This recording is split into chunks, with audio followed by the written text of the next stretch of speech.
Hey guys, so good to see you. We're going to get our eyes on the text here, which is what the name of this video series is, Eyes on the Text. We're looking at some spiritual warfare passages and just scratched the surface in the last video. So you go back and see it if you missed it.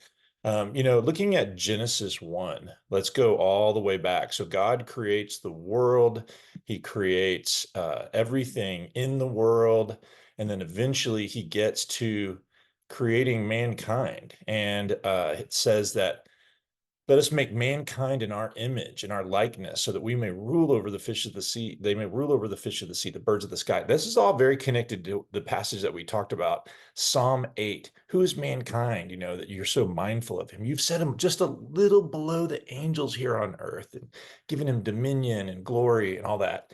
But then Hebrews 2 talks about that's not what we see now, but we do see Jesus crowned with glory, and we're waiting for everything to be brought under his rule. So God created mankind in his own image. In the image of God, he created them, male and female, he created them. We can see that God made us to image him, to reflect him. One of the ways that I've seen this taught is that in the ancient world, you would have kings with dominions, and they would have their statues, their images in different places, and they would represent this is the domain of this king. And we are to represent that this is the domain of God. And you can't help but think about, we'll go to it real quick since it's eyes on the text. Matthew 6, Jesus taught them, how should you pray? You should say, Our Father in heaven, let your name be lifted up. Let the king's name be high, and may your kingdom come, and may this earth, and the earth, the word can sometimes be used to mean like the planet or like the space or whatever. May your will be done in this place as in heaven. That's why, this is the kingdom. Spiritual warfare is warfare between two kingdoms. And prayer is part of that, a huge part of that. But also God's will being done is a big part of that. Liberating people into his kingdom, his will being done. That means holiness is part of spiritual warfare, and we can see, but give us this day our daily bread, right here, and forgive us our debts as we also have forgiven our debtors. It's interesting to think about whether or not that could be spiritual warfare right there. Forgive us our debts as we also forgive our debtors. There is a passage I want to find in 2 Corinthians 2:10, I believe. There's a forgiveness situation in the book of Corinthians. It says forgiveness to an offender here. Of course, that's not in the original text, but it's a little gloss. If anyone's caused you grief, there's been conflict, gets into all of that. Um, you ought to forgive and comfort this person. I urge you to reaffirm your love for the person. And you're like, where are we going? I thought this was spiritual warfare. Check this out. I wanted down here, anyone that you forgive, I also forgive. And what I have forgiven, if there was anything to forgive, I've forgiven in the sight of Christ for your sake. Okay, quick word study, prosopon, and that's a pretty cool word. It normally means face, but it also can mean presence. It's like in the face of Christ, in the intimacy of Christ, for your sake, I forgive. But look at this. Here's our spiritual warfare stuff right here. In order that Satan might not outwit us. That Satan might not outwit us. Let's go yellow on that. Wow. Okay. But then it says, for we are not unaware of his schemes. So as we're looking at spiritual warfare, let's not get all ghost story about the whole thing. Let's stay eyes on the text. What is the text telling us we need to watch out for? Did you know that unforgiveness is Satan's advancement of his kingdom? It's his scheme, it says here. Scheme. So back, this little button, back to Matthew 6, just passed it up. Back to Matthew 6, your kingdom come, your will be done. Part of that is, hey, Lord, you're the king, you're the provider. We look for you, but forgive us our trespasses or our debts, as the NIV says, as we forgive those who trespass against us. It is literally debts of phalema. We'll do a quick word study on that. Again, this is just the greatest tool. I just use Logos Bible software in a very simple way here. You can see there's probably only a couple of usage. So obligation, Romans 4:4. I'm surprised it's not Romans 13:8, but I think it's a different word. So there's one of one here, Matthew 6:12, and Romans 4:4. Romans 4:4 says, now to the one who works, wages are not credited as gift, but as obligation. So it's you get that's the same word, but it's not relevant to the topic really. So back to Genesis 1:3, this sort of establishment, and then, God has made male and female. So attack on gender, attack on sexuality is spiritual warfare. Now that's, I get real quick onto thin ice if I'm saying, like your specific thing that you're struggling with. Yeah, that's spiritual warfare. That might be I'd like to say that we're being attacked as an entire society on this issue. I'm not just like pointing a finger and saying like, oh, see, you have this demonic thing going on. Look at divorce. I mean, look at divorce and uh, how rampant it has become in the church. You don't think that Satan would rather get one church divorce than 5 divorces outside the church? Makes me think we should go to Malachi 2, and I'm going to have to find this. Talking about the covenant here. Um, let's see here. So here we get to this thing on divorce, okay? I'm gonna have to do a word search here as a cheater, so I don't have to like read all of this text. You spring, yeah, okay. So this thing of just the brokenness of divorce in this passage in Malachi, and again, this is not to cast blame on anybody that's divorced that's watching this video, but it's to say, there has been spiritual warfare. There has been, and that's not again like a shaming mechanism. That should in some ways give us like, oh, you mean that was like a battle against unbelievable powers that I went through? Okay. There's actually some mercy embedded in this idea. Look at how Jesus is merciful to those who have been oppressed. He has compassion on those who've been oppressed. And so, that's where I'm going with this is to this place, but also how do we battle today for what he wants? So it says here, has not the one God made you? Okay, hold on. That doesn't tie into Genesis 1. Has not the one God made human beings? You were made by him.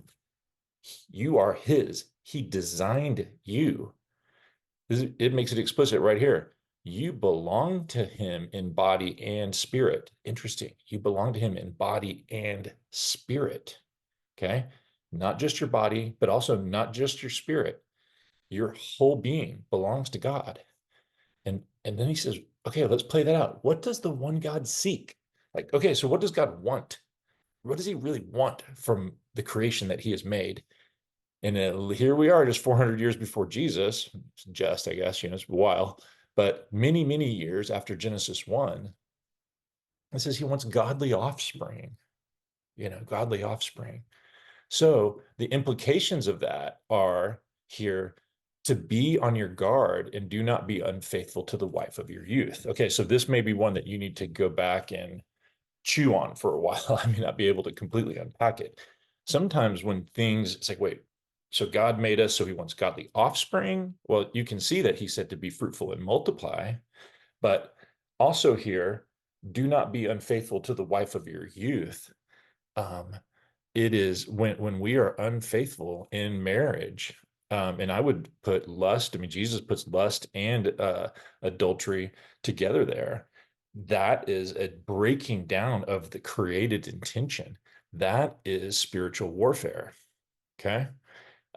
It's just right there. So the man who hates and divorces his wife says, the Lord, the God, does violence to the one he should protect, says the Lord Almighty. This is disgusting to God. So godly offspring, I mean, we should stop and talk about the spiritual warfare of raising the next generation. Wow, what a day we're in where people are just in sort of the food processor, the blender of culture through the internet. You know, just this is, a little side note from the text, but anybody raising, I've got a two teenage daughters, and really appreciate some of the warnings that are out there about social media and stuff, especially for young people, especially for young girls. It really is just kind of putting them in the meat grinder. And I just think Satan has like constant little windows opening up as they're scrolling. Oh, I'm not this. Oh, I'm not that. Oh, look at what I missed out on. It's just a barrage and attack. And so, what does God want? He wants godly offspring. Think of all the places where the emphasis in the Old Testament and the Torah when Israel comes out is to uh, have multiple generations going forward to build this new people, this new kingdom. It's not an individual thing that God is building. He's building his community. We'll later call that the church. So I'm just thinking, where should we go here? And your guy, is this still on spiritual warfare? I just want to say, look, I'm beginning to see that it all is.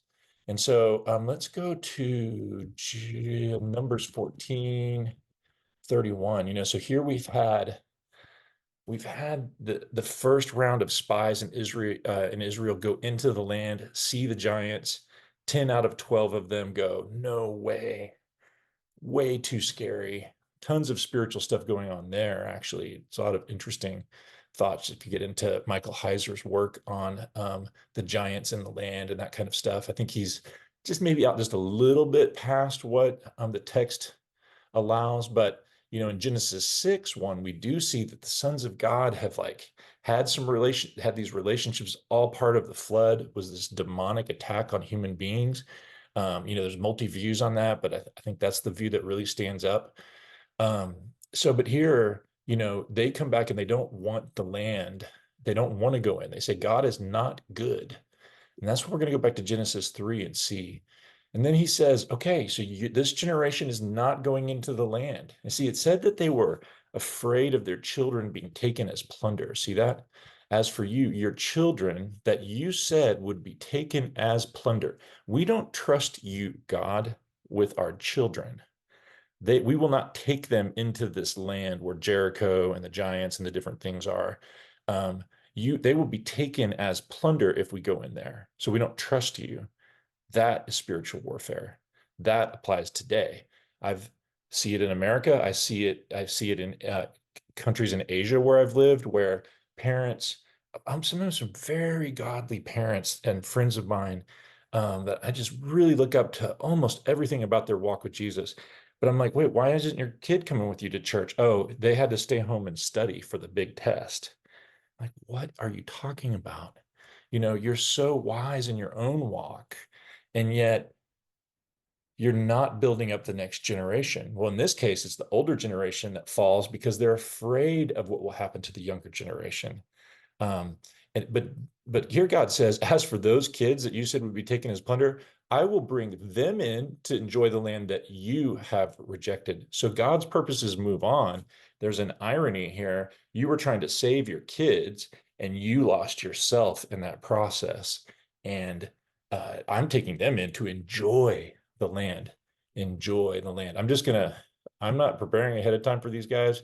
I'm just going for it. I'm studying the Bible with you, eyes on the text. I did study Hebrew 25 years ago, but it has been a minute. And so, okay, what is this? Yada, to know. Interesting. So yada is the word that's used to normally to know, but here, the NIV is translating it enjoy. But yada is also the word of knowing your wife on your honeymoon, on your wedding night.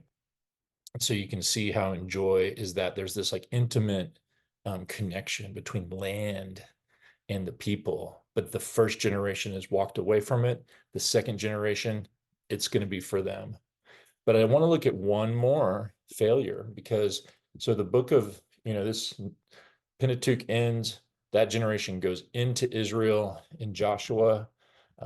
Joshua, is installed in chapter 1. In chapter 2 is where Rahab, the second round of spies go in and they stay with Rahab. And she's, we got to find this verse just we can't just run by this. But, we have heard how the Lord dried up the water of the Red Sea. I mean, that Red Sea thing is like epic Bible story looked back on from the Old and New Testament. And it said, when we heard of all of this right here, when we heard of this, our hearts melted in fear and everyone's courage failed because of you. Look at this. For the Lord your God is God in heaven above and on the earth below. God has broken through to Rahab, the Canaanite prostitute, from what we understand, and she sees that God is God of heaven and earth, and she works a deal, becomes part of salvation history here, not only because she saves the Jews here and saves the spies and gets them out the door, and then is saved in exchange, but we'll see later. I think it's in Matthew. It's either Matthew. Let's just do a word search. I mean, a little quick church search on Rahab. Oops, Rahab. Yeah, look at this. This is Matthew 1:5.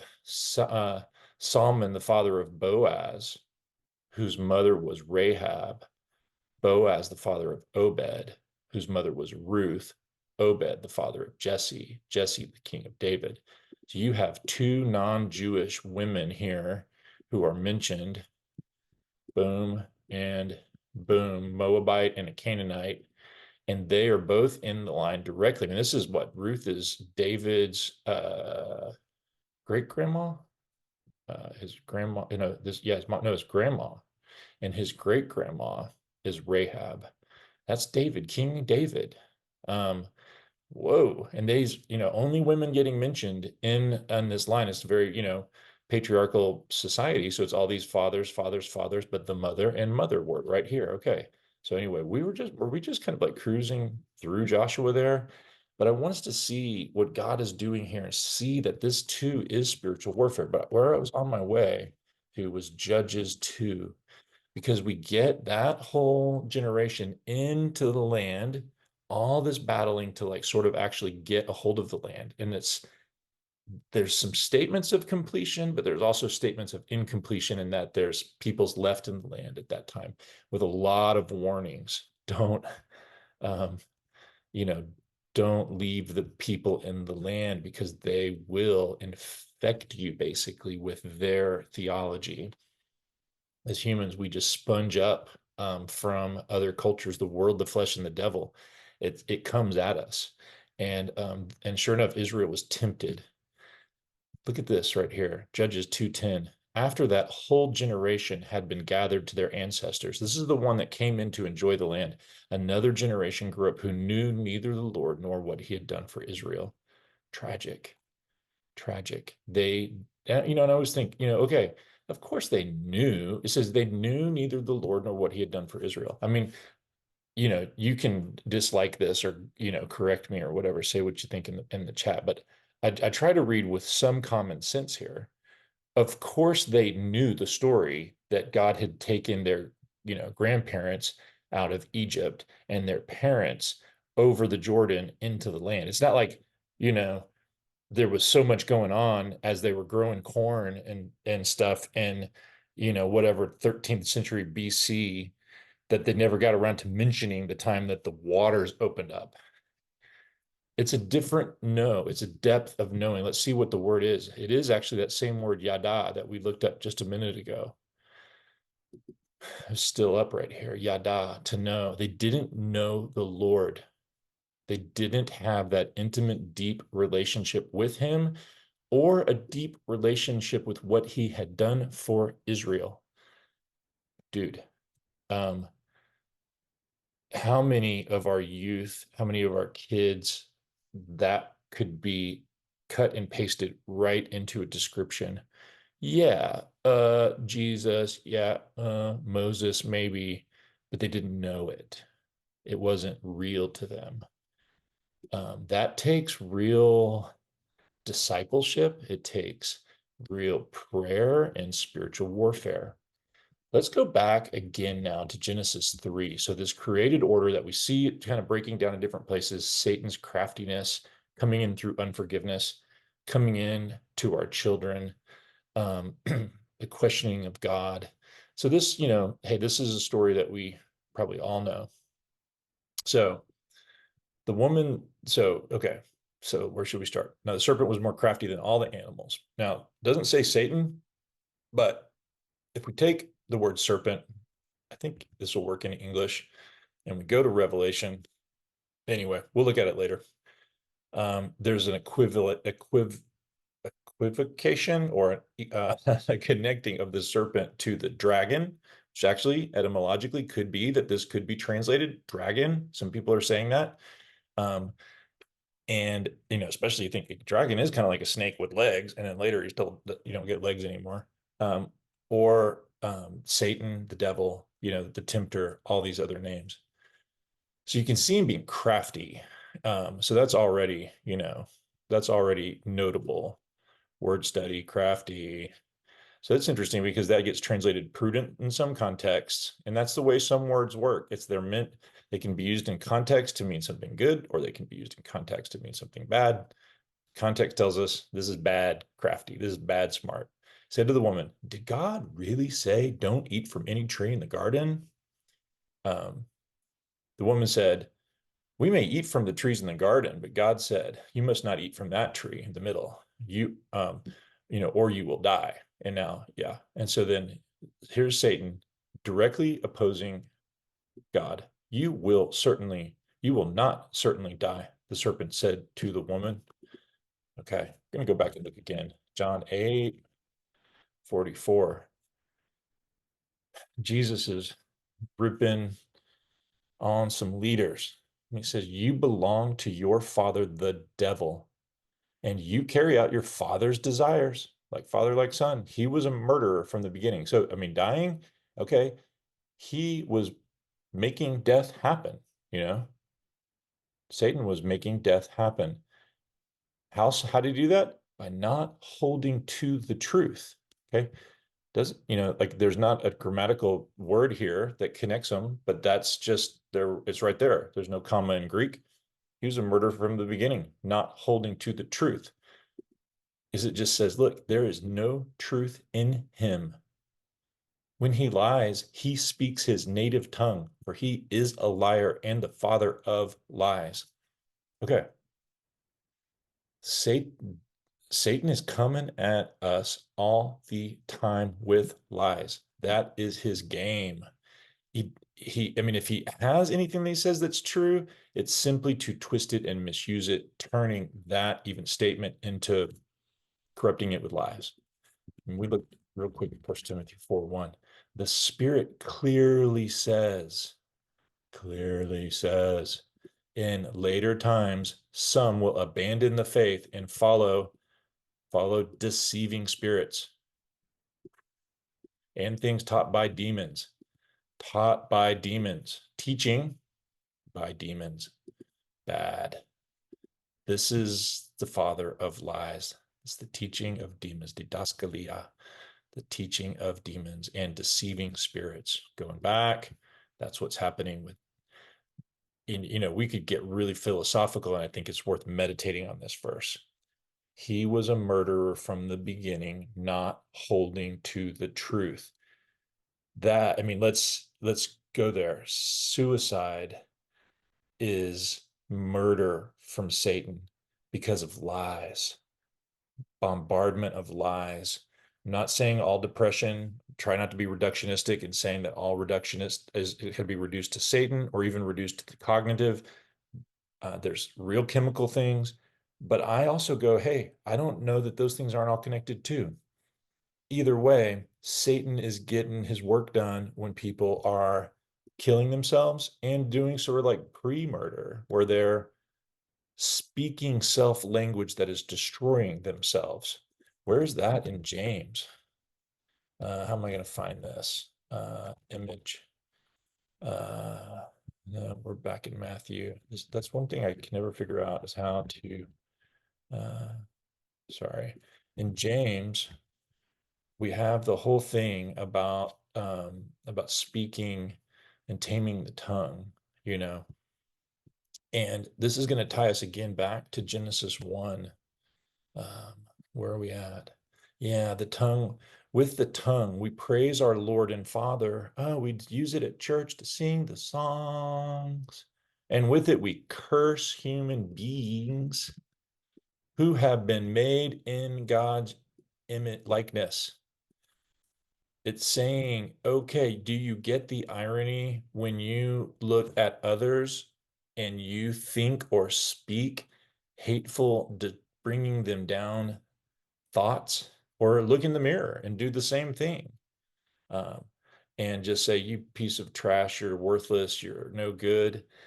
You are doing work that is it's associated with the devil, because you you are cursing human beings who are made in God's likeness. You can't say, "Oh, Julie, you're the most beautiful." That picture of Julie over there is nasty. Any picture of Julie, gross. Wait, Julie's going to be offended. You weren't looking at her, you were looking at her image. That's what he's saying here. You can't curse human beings, and you are a human being, and not be attacking the work of God in his likeness. My brother and sisters, this thing should not be. All right. We're going all the way back. Genesis 3.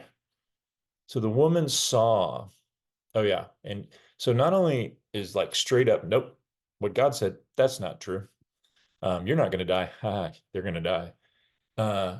God knows that if you eat it, your eyes will be open and you will be like God. You will know good and evil. Okay.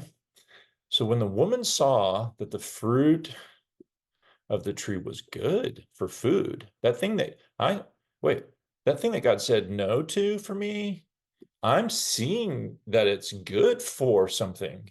It would be good for food, and it is pleasing to the eye. Like, whoa, that looks good. And it's also desirable for gaining something. Oh, that seems really good. Like I would, you know, I need that wisdom. That's clearly a good thing, right?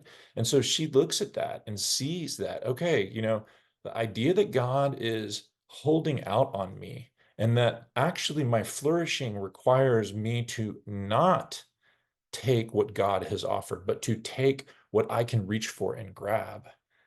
This is the fundamental lie that John 8:44, the death, the murdering that Satan does because he does not speak the truth. And he is destroying the image of God and murdering. And so she takes some and eats it. You know, um, Dallas Willard talks about kind of how we're put together as humans, and it's a little simplistic, but it's, a lot of times with simplistic things, it's like it may be simplistic, but it's more complicated than what you have, which is no system of what a human being is. He just simply says mind, emotion, will, and then he kind of develops it a little bit more. It's like what your mind is set on, and the thoughts and ideas that your mind is set on, that informs your emotions. You can see when she saw that the fruit of the tree was good. She saw that the fruit of the tree was good, saw that it was good for something and pleasing to the eye and desirable for something. Then it says then the will. So the mind and then the emotions, she's desiring now. And then the will, she took some and ate. And she also then gives some to her husband who was with her. He ate it. A lot of ink's been spilt on what's going on there. I want your eyes on the text. Try not to go too far in speculation. So the eyes of both of them were open. Sure enough, they realized they were naked. And then they go into a way of hiding from themselves, hiding from each other, hiding from God, and have a broken relationship with the earth and with their original calling, and all kinds of nastiness happens. And so that hiding, I was afraid, so I hid. So fear, I think we could throw that into our list of things that come from Satan, and hiding from God. I'll throw that into the list. And so God pursues them anyway. And there's the cursing that comes on the land, and struggles that are embedded into their stories. And those struggles themselves become the context for the rest of our lives and the biblical story and the redemptive story of which is promised. And it's promised here The serpent comes back up. Let's see. Yeah, he curses the serpent first. The Lord God said to the serpent, because you have done this, cursed are you above all animals, and you will crawl on your belly, eat dust. There will be enmity between you and the woman. There will be a battle, and between your offspring and hers. And he, her offspring, will crush the head of the serpent, and you will strike his heel. Okay, I'm running out of time because I got a friend in the backyard waiting to hang out. But I just got to go one more verse to land this plane. So crush, he's going to bite you on the heel. So this has been looked at in church history as the proto-evangelion, the early gospel, that Christ was the ultimate seed later of Eve, and he is hurt on the cross. He is wounded. He takes on real pain, but he also crushed Satan's head. And we can't help but end this one in Romans 16:20. At the end of the book of Romans, in the chapter that's often looked over because it's a lot of greetings and hospitality, blah, blah, blah, kind of stuff, people whose names you don't feel like you've ever heard before. But it says, first of all, in verse 19, I want you to kind of like work out now the goodness of God in all the things that have been given to you. Be wise about what is good. Boom. And be innocent about what is evil. Then this statement is right here. It's just rocking. The God of peace will soon crush Satan, the serpent, under your feet. We are the body of Christ. When we are wise about what is good, innocent about what is evil, we're stomping on that guy's head. And that is spiritual warfare, raising your kids, thinking the truth, living a holy life. God bless all of you. I'll try to make some more content tomorrow and put it up. Give this video a like. Please subscribe to the channel. Even share this with some friends. The video I did yesterday, I heard it was shared in some other countries already with some people. God bless all of you if you're watching this one. And there's plenty more on spiritual warfare. It is the whole game.